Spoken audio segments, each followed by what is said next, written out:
Hi, I'm Dr. Rachel Knox, and this is my sister, Dr. Jessica Knox, and we're 2 of 4 physicians in our family who make up the Knox Docs. And we are a team of physicians who specialize in cannabinoid medicine, which is with a specialization in the endocannabinoid system. So we do consider ourselves endocannabinologists. I know that is a mouthful, but we're here because we believe in the power of the endocannabinoid system to harness health and wellness. And we focus on helping people achieve that using cannabimimetic products like CBD. So a lot of people wonder, how can I best get the benefit from CBD? When should I take it? How should I take it? How much should I take? Yeah, lots of questions about how to maximize benefit from it. And part of that depends on what are you using it for.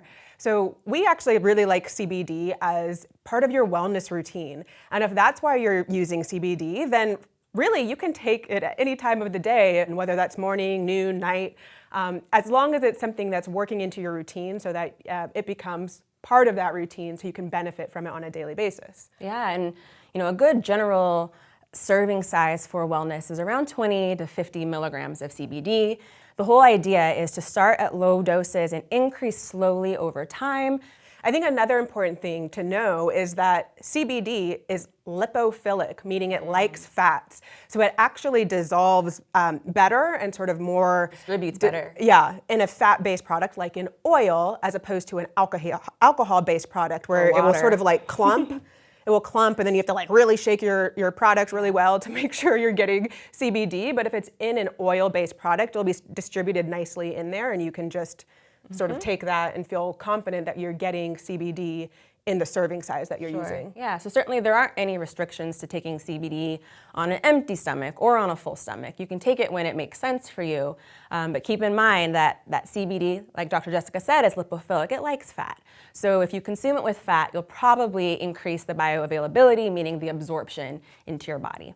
Another really important thing to know about CBD is there is sort of like a maximum point of benefit, where we call it a biphasic effect, where there's this curve, and as you start at sort of like a low dose or a low serving, and you add on, you can get more benefit, incremental benefit, as you increase that serving size or dosage.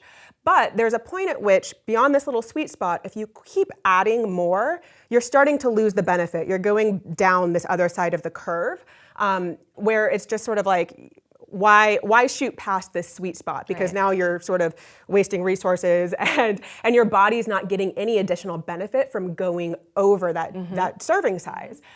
For some people, we actually see that once they get past this sort of sweet spot, they're sort of losing some of the benefit. And what that tells us is, hey, you need to back off on that serving size a little bit and go back to that sweet spot. Yeah, and we see that a lot less on our full spectrum, fully extracted products. And we see that effect a lot more on more isolate CBD products.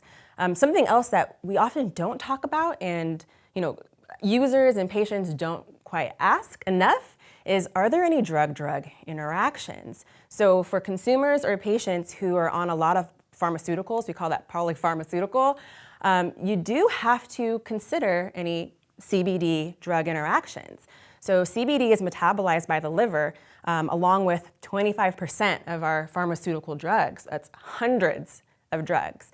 And so for folks who might be consuming laundry lists of prescription drugs, I actually really advise you to talk with a healthcare professional about using CBD and how much you use, because CBD as an inhibitor of certain enzymes in the system that metabolizes all of these drugs can cause an increase of the pharmaceutical drugs that we take. So I can't stress it enough. If you're on a lot of prescription drugs, please, please, please talk to a healthcare provider about your CBD use. Yeah, because you might need to adjust the dosage of some of those other medications. That's really important. Yeah, and I'm glad you said that, because in our clinic, we see patients on tons of pharmaceutical drugs. And it's not that you shouldn't take CBD, it's exactly like you said. We have to sort of adjust the doses of those prescription drugs while we're titrating up or dropping down that CBD dose. We hope this information was helpful as you start to look at CBD products and start working them into your routine. If you do have more questions, drop them below. We are looking forward to providing more information on these topics, so we'll see you again in the future.